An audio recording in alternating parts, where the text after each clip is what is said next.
بولی سمجھتے ہوں گے، اس پر محنت نہیں، لیکن وہ جب بھی جہالت رہے گی اور غربت رہے گی، دو چیزوں کو جب آپ جوڑیں گے، جہالت اور غربت کو، تو اس سے فرسٹریشن جنم لے گی، فرسٹریشن ایکسٹریمزم کو بڑھائے گی، ٹیررزم کو بڑھائے گی، لوگ اور انداز سے سوچیں گے.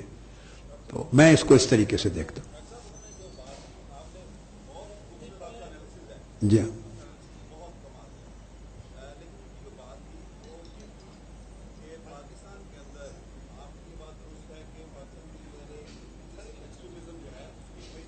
نہیں ہے پاکستان سوسائٹی کے اندر، اور انہیں کوئی بھی کہیں پذیرائی نہیں ملے گی.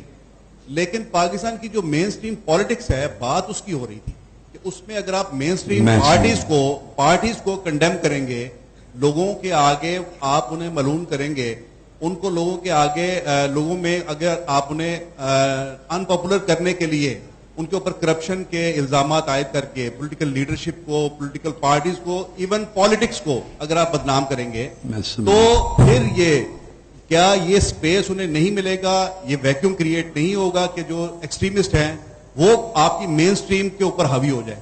جی بات انہوں نے کلیئر کر دی تھی.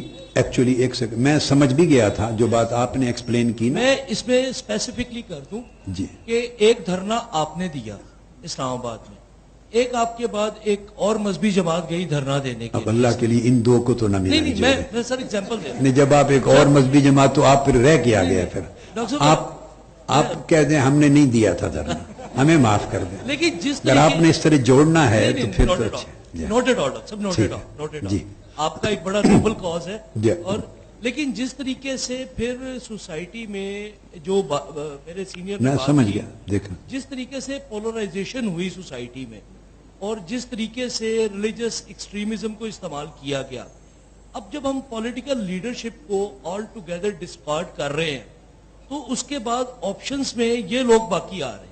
میں بتاتا ہوں، بات میں آپ کی سمجھ گیا تھا، انہوں نے بھی وضاحت کر دی، لیکن چونکہ ریلیجس ایکسٹریمزم پہ گفتگو پہ میں نے فوکس کر دیا تو وہ بات ذہن سے اتر گئی. میں سٹل یہ کہوں گا کہ ڈسکارڈ ہونے کے باوجود بھی اس سپیس کو آکیوپائی نہیں کر سکتے. میں اس پر کلیئر ہوں ایک بات، مگر میں اس بات کو دہراؤں گا، اب میں اس کو جوڑ لیتا ہوں دونوں باتوں کو، کہ کبھی نہ بھولیں ہماری سوسائٹی میں ایک پرسنٹیج ہے ریلیجس مائنڈڈ الیٹریٹ لوگوں کی، ایک پرسنٹیج ہے. آپ گلی کوچے میں چلے جائیں، وہ جو طبقہ ہے ان کو میں 35 سال یا 37 سال کی سٹرگل میں اتنی قوت سے میں اٹریکٹ نہیں کر سکا جتنا ایک گالیاں دینے والا ایک مولوی کر لیتا ہے.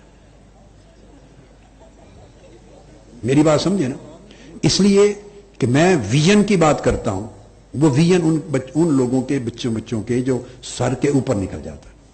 میں موڈریشن کی بات کرتا ہوں، وہ موڈریشن کی بات ان کے سر سے اوپر نکل جاتی ہے. میں اس بولی میں بات نہیں کرتا جس بولی میں وہ ہر روز صبح و شام جس بولی کے عادی ہیں. وہ جب دیکھتے ہیں نا کہ ہم ایک ہی فریکوینسی ہے، الفاظ، زبان، جو عام روز مرہ آپ اٹھتے بیٹھتے ہیں جس زبان سے ایک دوسرے کو، وہ دیکھتے ہیں بھی یہ بھی ایک ہی زبان سے، وہ سمجھتے ہیں اپنے جیسے ہی ہے، ادھر وہ اٹریکٹ ہوتا ہے. میری بات ایک خاص طبقہ ہے، ان کی سمجھ میں نہیں آئے گی. ایک خاص طبقہ، ایک پرسنٹیج ہے.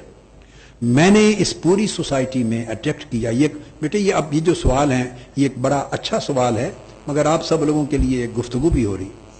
آپ انالیسس کر لیں 80s سے لے کر، میں نے 2 قسموں کی چیزوں کو اٹریکٹ کیا تھا. ایک وہ طبقہ جو ریلیجس ایکسٹریمزم سے بیزار ہو کر سیکولر ہو رہا تھا، بالکل دین کے انکار کی طرف جا رہا تھا. ریلیجس ایکسٹریمسٹ طبقات، جو نمائندہ طبقات ہوتے ہیں نا، میں ٹرمز نہیں یوز کرنا چاہتا، جن کو مذہب کا نمائندہ تصور کیا جاتا، ان کے حال احوال سے بیزار ہو کے ادھر جا رہا تھا. ان کو تھاما میں نے کہ وہ ان کے ذاتی احوال سے ضرور بیزار ہو مگر دین سے بیزار نہ ہو جائے. میں نے اس ملک کے ملینز کروڑوں ان لوگوں کو سنبھالا. اور پھر جو لوگ جو سیکولرزم ہے یا میٹیریلزم ہے یا جو ورلڈ وائڈ گلوبل جو ویلیج بن گیا ہے تو اس کا جو کلچرل امپیکٹ ہیں پورے، اس سے جو افکار، نظریات، کردار، اخلاق تیزی سے متاثر ہو رہے تھے، میں نے ان کو دین کے ویژن کے اوپر رکھنے پر ایفرٹ کی، اور پلس اس طرح کی چیزیں ہیں۔ پھر ان کو جیسے آپ ذکر سے ان کو پرامن رکھنے پر کیا۔ اب یہ ساری ایفرٹ کے باوجود عقیدہ دیا، عشق رسول دیا، سب چیزیں، یہ کامن مین کی ضرورت بھی تھی، لیکن اوپر سوچ والوں تک کی بھی ضرورت تھی جو بڑے اعلیٰ فکر والے بھی ہیں، مگر ان ساری باتوں کے باوجود ایک طبقہ ہے جن کا آئی کیو لیول، جن کا لٹریسی لیول، جن کا دین کا، دنیا کا سوجھ بوجھ، اخلاقی سطح، زبان، وہ اس سطح سے اوپر نہیں جاتی۔ وہ ایک ایسا طبقہ ہے کہ جو میرے ایفیکٹ میں نہیں آ سکا، وہ میرا آڈینس نہیں، سنتے ہیں، شوق سے سنتے ہیں، مگر چونکہ انہیں انتہا پسندی کی بات جتنی اپیل کرتی ہے اتنی ریزنیبل ماڈریٹ بات اپیل نہیں کرتی۔ یہ پرسنٹیج ہے جو ہمیشہ سوسائٹی میں رہی ہے۔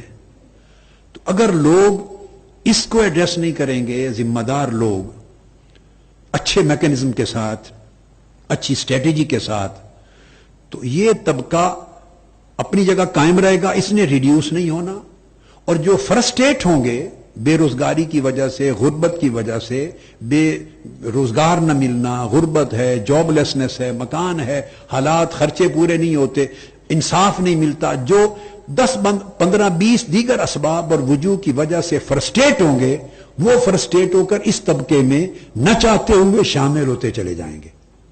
وہ کہیں گے ٹھیک ہے، ہتھیار ہی اٹھا لو، گالی گلوچ دو، توڑ پھوڑ، اسی سے دہشت گردی جنم لیتی ہے، اسی انتہا پسندی سے۔ لہذا یہ بات درست ہے کہ ارباب اقتدار کو اشد ضرورت کے ساتھ اس پہ توجہ کرنا چاہیے، اگر ملک کی سولیڈیرٹی، ملک کی سالمیت اور اس ملک اور معاشرے کو معتدل معاشرہ رکھنا ہے اور قائم اور دائم رکھنا ہے، تو اس کو ایڈریس کریں۔ اب رہ گئی وہ چیز کہ اگر کرتے چلے جائیں آپ ڈسکارڈ سارے تو ان کی جگہ رہ جائے گی۔ اس کا جواب اس ویژن میں ہے جو ہمیشہ میں نے دیا کہ آپ پارٹیوں کو ڈسکارڈ نہ کریں، پارٹیوں پر کوئی کرپشن کا الزام نہ لگائیں، آپ سسٹم چینج کر دیں۔